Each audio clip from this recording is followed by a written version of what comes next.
कि 22 जनवरी एक तारीखी दिन है, बिल्कुल तारीखी दिन है। 22 जनवरी की बुनियाद 6 दिसंबर 92 को रखी गई।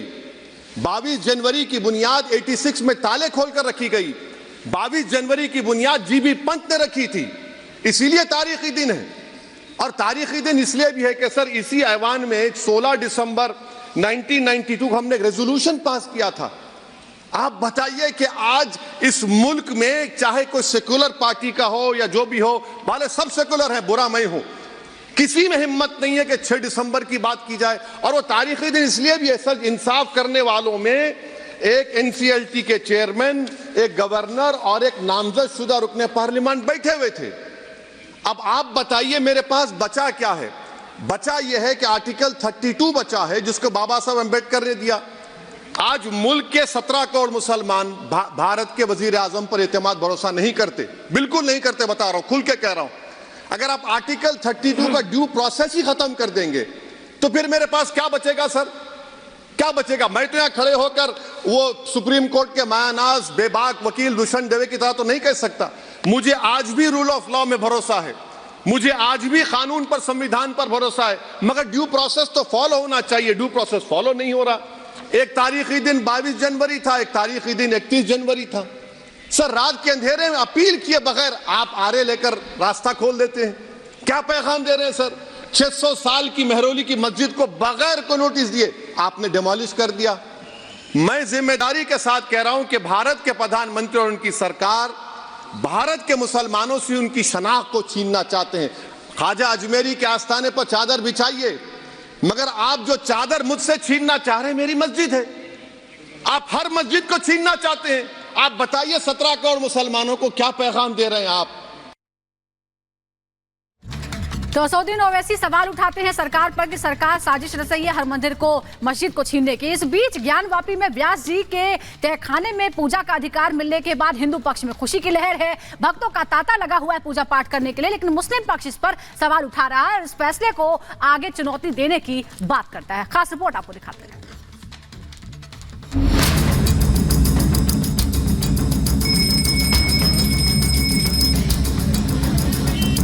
ज्ञानवापी में सनातन के सबूत, मिला पूजा का अधिकार। मुस्लिम पक्ष को ऐतराज, छावनी में तब्दील ज्ञानवापी। लंबे इंतजार और संघर्ष के बाद व्यास तहखाने में पूजा के लिए हिंदू पक्ष को हरी झंडी मिली तो बिना किसी देरी के हिंदू पक्ष ने व्यास तहखाने की साफ सफाई की और पूजा पाठ शुरू किया। पूजा का अधिकार मिलने के बाद ज्ञानवापी परिसर के बाहर हिंदू पक्ष के लोग लगातार पहुंच रहे हैं। बाबा के जयकारों से ज्ञानवापी गूंज रहा है। कोर्ट के आदेश के बाद अब हिंदू पक्ष ने मंदिर की मांग पर जोर देना शुरू कर दिया है।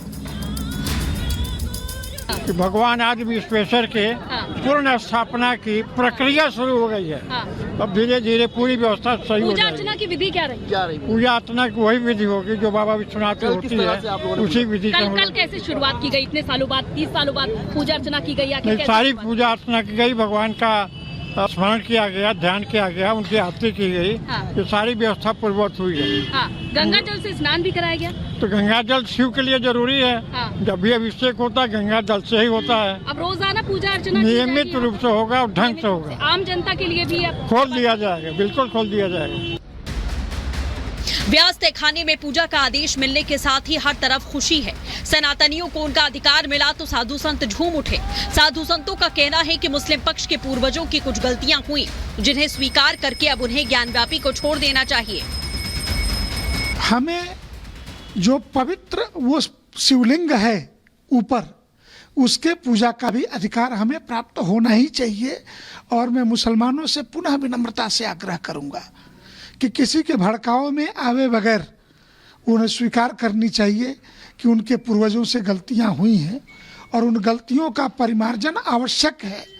और परिमार्जन स्वरूप वो कहीं और जगह देखें, काशी ज्ञानवापी के मंदिर को छोड़ करके हट जाए, यही बेहतर होगा।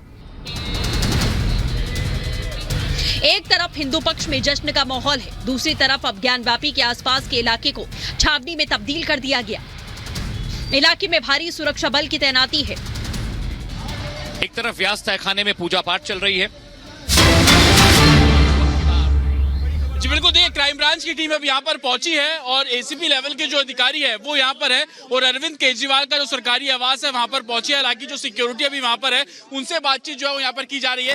कल भी यही टीम अरविंद केजरीवाल के घर पर पहुंची थी नोटिस देने के लिए, इन्वेस्टिगेशन ज्वाइन करने के लिए, और अब एक बार फिर से दिल्ली पुलिस की क्राइम ब्रांच की टीम अरविंद केजरीवाल के घर पर है, उनको नोटिस सौंपा जाएगा। कल शाम को जब टीम यहाँ पर आई थी तो अरविंद केजरीवाल मौजूद नहीं थे, किसी ने नोटिस रिसीव नहीं किया, लेकिन अब एक बार फिर से दिल्ली क्राइम ब्रांच की टीम अरविंद केजरीवाल का जो सरकारी आवास है वहां पर पहुंचे हैं और यहां पर जो नोटिस है वो सौंपा जाएगा। एसीपी रैंक के जो ऑफिसर है वो यहां पर है और नोटिस जो है वो यहां पर देंगे। सर, नोटिस देने आए हैं आप लोग? सर, नोटिस सर नोटिस देने आए अरविंद केजरीवाल और यहाँ पर कोई ऑफिसर अभी कुछ बोल नहीं रहा है, लेकिन जिस तरीके से जानकारी मिल रही है कि जिस तरीके आरोप लगाए जा रहे थे विधायकों की खरीद फिरोख्त को लेकर, उन आरोपों के बीच में क्या कुछ सबूत अरविंद केजरीवाल और उनकी पार्टी के पास है, उन्हीं सबूतों की ब्यौरा लेने के लिए जो नोटिस है वो दिल्ली क्राइम ब्रांच की टीम देने यहाँ पर पहुंची है। और आप तस्वीरों में देखेंगे कि जो नीले रंग के कोट पहने शख्स यहाँ पर खड़े हैं वो एसीपी हैं और यहाँ पर एक तरीके से नोटिस सर्व किया जाएगा। नोटिस सर्व करने के बाद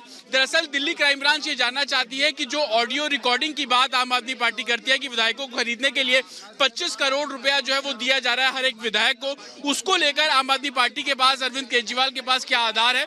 यही कारण है कि दिल्ली पुलिस की क्राइम ब्रांच अब इस पूरे मामले को इन्वेस्टिगेट कर रही है और इन्वेस्टिगेशन की शुरुआत तमाम स्टेटमेंट के आधार पर की जाएगी। वो स्टेटमेंट क्या होंगे उसकी को लेकर ये नोटिस जो है वो यहाँ सर्व किया जा रहा है। और आप देखेंगे कि अभी भी जो दिल्ली क्राइम ब्रांच की टीम है वो बाहर यहाँ पर खड़ी हुई है, इंतजार किया जा रहा है। अंदर कन्वे जो मैसेज किया गया है कि दिल्ली क्राइम ब्रांच की टीम बाहर पहुंची और जब अंदर से अप्रूवल आएगा तो संभवतः ये क्राइम ब्रांच की टीम अंदर पहुंचेगी और नोटिस अरविंद केजरीवाल के हाथ में दिया जाएगा। आपको बता दें कि बीते सोमवार को दिल्ली आम आदमी पार्टी ने एक प्रेस कॉन्फ्रेंस की थी। उस प्रेस कॉन्फ्रेंस में आरोप लगाए थे कि लोटस 2.0 के जरिए 7 विधायकों को बीजेपी खरीदना चाहती है और हर एक विधायक को 25 करोड़ रुपए देना चाहती है। और एक ऑडियो रिकॉर्डिंग की भी बात आम आदमी पार्टी ने की थी। आतिशी ने, जो कि दिल्ली सरकार में मंत्री है, उन्होंने इस मामले में प्रेस कॉन्फ्रेंस की थी और उसके बाद अरविंद केजरीवाल ने भी ट्वीट के जरिए ये जानकारी साझा की।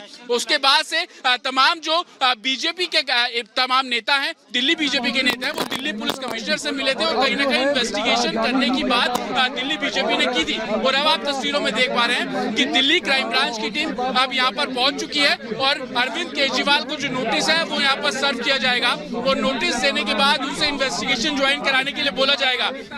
सोर्सेज का साफ तौर पर यही कहना है कि क्राइम ब्रांच ये जानना चाहती है कि आपके पास क्या सबूत है, आधार क्या है। जिस ऑडियो रिकॉर्डिंग की आप बात कर रहे हैं वो ऑडियो रिकॉर्डिंग क्या है और उसको आप इन्वेस्टिगेशन में दीजिए, कौन से नेता है उनको दीजिए। और उसी को देखते हुए अब क्राइम ब्रांच की टीम यहाँ पर पहुंची। आप देखेंगे सिक्योरिटी के जो लोग अरविंद केजरीवाल के घर के बाहर खड़े रहते हैं उनसे यहाँ पर जो बातचीत है वो की जा रही है। संभवतः क्राइम ब्रांच का ये कहना है कि नोटिस अरविंद केजरीवाल के नाम पर था तो उन्हीं को इस पूरे मामले में जो नोटिस है वो सौंपा जाएगा। और वैसी तस्वीरें आप अब ये देख रहे हैं कि अरविंद केजरीवाल का जो घर है उसके बाहर की तस्वीरें। दिल्ली पुलिस अब यहाँ पर पहुंची है, क्राइम ब्रांच की टीम यहाँ पर पहुंची है और अरविंद केजरीवाल को नोटिस जो है वो यहाँ पर दिया जाएगा। और अभी जो टीम है वो अंदर मामले में इस पूरे मामले में उन्होंने ही प्रेस कॉन्फ्रेंस की थी और उसी को देखते हुए आतिशी को भी एक नोटिस जो है वो सौंपा जाएगा। कल दोनों जगह क्राइम ब्रांच की टीम पहुंची थी, लेकिन जब क्राइम ब्रांच की टीम पहुंची तो दोनों ही नहीं मिले, ना अरविंद केजरीवाल अपने घर पर मिले, ना आतिशी अपने घर पर मिले। और उसके बाद अब दोबारा से आज सुबह क्राइम ब्रांच की टीम अरविंद केजरीवाल के घर पहुंची और आप तस्वीरें यहाँ पर साफ तौर पर देख रहे हैं कि जो सीएम आवास के बाहर सिक्योरिटी है उनसे यहाँ पर बातचीत की जा रही है और संभवतः कोशिश यही है कि जो नोटिस है अरविंद केजरीवाल के हैंड में दिया। आप देखेंगे कि जो घर के बाहर जो सिक्योरिटी है वो शायद कुछ बात कर रहे हैं, उनसे बात करने की यहाँ पर कोशिश करते हैं। सर क्या नोटिस दे दिया गया है?